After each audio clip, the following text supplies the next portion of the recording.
आज आहे पौर्णिमा आणि आता झालं माझं उंबरठ्याला हळदीचं लेपन करून झालेलं आहे. तसं तर मी काही आठवड्याला करत नाही. एखादा सणवार असेल, पौर्णिमा असेल तर मी आवर्जून करण्याचा प्रयत्न करते. एखाद वेळी शक्य होत नाही, पण ज्यावेळी शक्य होईल त्यावेळी तर मी नक्कीच करते. असं केल्याने काय होतं तर थोडक्यात आपलं मन प्रसन्न राहतं, घरचं वातावरण प्रसन्न राहतं. आता तुम्हाला खरं सांगू का, मी प्रत्येक वेळीच हे सगळं करते असं काही नाही. ज्या ज्या वेळी शक्य होईल ना त्या त्यावेळी मी करते. एखादा सणवार असेल किंवा पौर्णिमा असेल तर मग आवर्जून करते. पण प्रत्येक वेळी होतंच असं काही नाही. ज्या ज्या वेळी मला वाटेल ना त्या त्यावेळी तर मी नक्कीच करते. तर अशी झालेली आहे स्वामींची पण पूजा करून. आणि हे स्वामींचं वस्त्र आहे ना, हे मी घरीच शिवलेलं आहे. कसं आहे नक्की सांगा.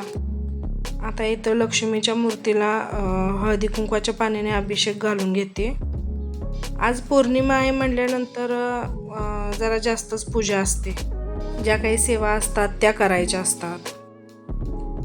आता कलश पूजन करून घेते. आता हा कलश तर आपण कुलदेवीचा म्हणून देवघरात स्थापन केलेला असतो.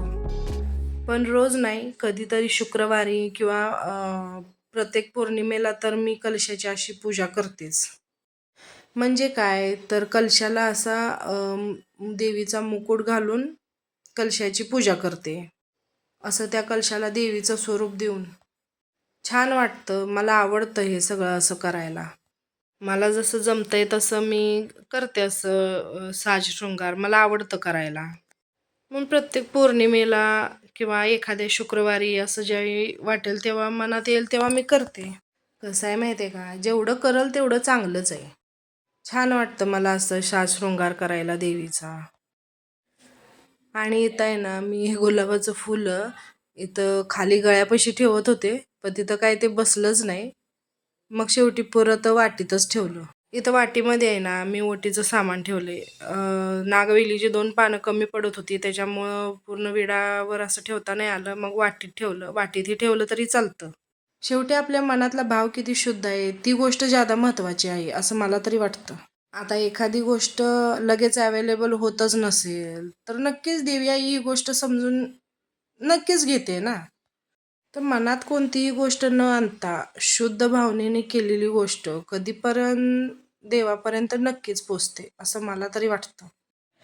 तर आता करायचं होतं सत्यनारायणाची पूजा. काल काय मला वेळ भेटला नाही, त्याच्यामुळं मी आज सकाळीच सत्यनारायणाची पूजा करायला घेतली.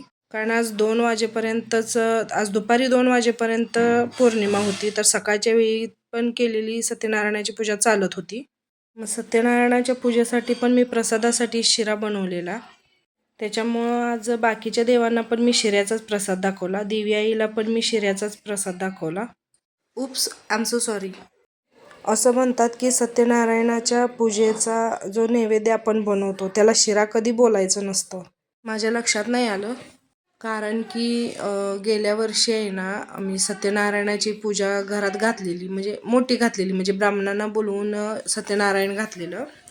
त्यावेळेस त्यावेळेस पण मी असंच शिरा गरा असंच काहीतरी बोललेले. त्यावेळी ते भटजी काका बोललेले की सत्यनारायणाचा जो नैवेद्य असतो तो महाप्रसाद असतो, त्याला कधी शिरा म्हणून कधी बोलायचं नसतं. ती गोष्ट मला आत्ताच आठवली. तसं तर सत्यनारायणाची पूजा आहे ना, मी प्रत्येक पौर्णिमेला करते. जवळजवळ गेली 3 वर्ष झालं मी सत्यनारायणाची पूजा घालते घरगुती. प्रत्येक पौर्णिमेला मी सत्यनारायण घालते. एखाद दिवशी कधी शक्य नाही झालं तर नाही घालत, पण असतेच. काही असं संकल्प वगैरे करून किंवा एखादी इच्छा म्हणून नाही. तर मला आवडतं ह्या सगळ्या सेवा करायला, म्हणून आहे ना मी करते. मला वाटलं तर मी नक्कीच करते.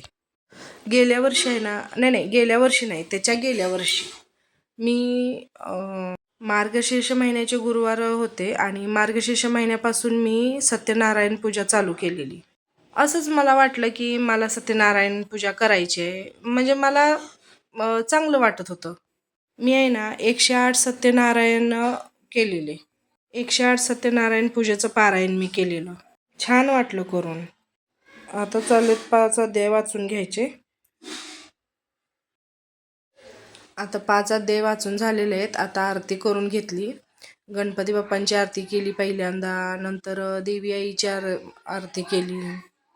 नंतर आमचं कुलदैवत आहे खरसुंडीचे सिद्धनाथ बाबा, त्यांची आरती करून घेतली. नंतर मग सत्यनारायणांची आरती करून घेतली. या सगळ्या आरत्या करून झाल्या. देवाला नैवेद्य पण दाखवून झाला. अशी झाली सगळी आजची पूजा. आणि काही अवघड नाही हो सत्यनारायणाची पूजा. आपण घरगुती सुद्धा व्यवस्थित आरामात करू शकतो आणि त्याच्यात काय असं अवघड नाही आहे, पण एकदम सोपी आहे. आणि खरंच खूप छान वाटतं की आपण प्रत्येक महिन्याला ज्यावेळेस पौर्णिमेला सत्यनारायण घरात घालतो त्यावेळी खरंच खूप छान वाटतं. तर अशी झाली माझी पूजा करून. आता नैवेद्य पण दाखवून झाला. तर अशी होती माझी आजची पूजा. कशी वाटली तुम्हाला नक्की सांगा. आत्ता वाजलेत 5:30 आणि दुपारी आमच्या मालकाने हे जांभूळ आणलेलं बाजारातून. म्हणलं आता त्याला खात बसू. मी आलेले वर छतावरती, कारण मला गव्हाचं दळण पण करायचं होतं. मग प्लेट घेऊन त्याच्यामध्ये मीठ तिखट असं घालून सगळं काही घेऊन येऊन बसलेले वरती. सार्थकला देत होते तर सार्थकने काय खाल्लं नाही. म्हटला मम्मा हे ज्यादा खट्टा आहे, मी नाही खात. मालक पण म्हणाले मी नाही खात, तूच खा. तर चला तर मग व्हिडिओला इथंच एंड करते. भेटूया परत एकदा नवीन एका व्हिडिओमध्ये. तोपर्यंत बाय.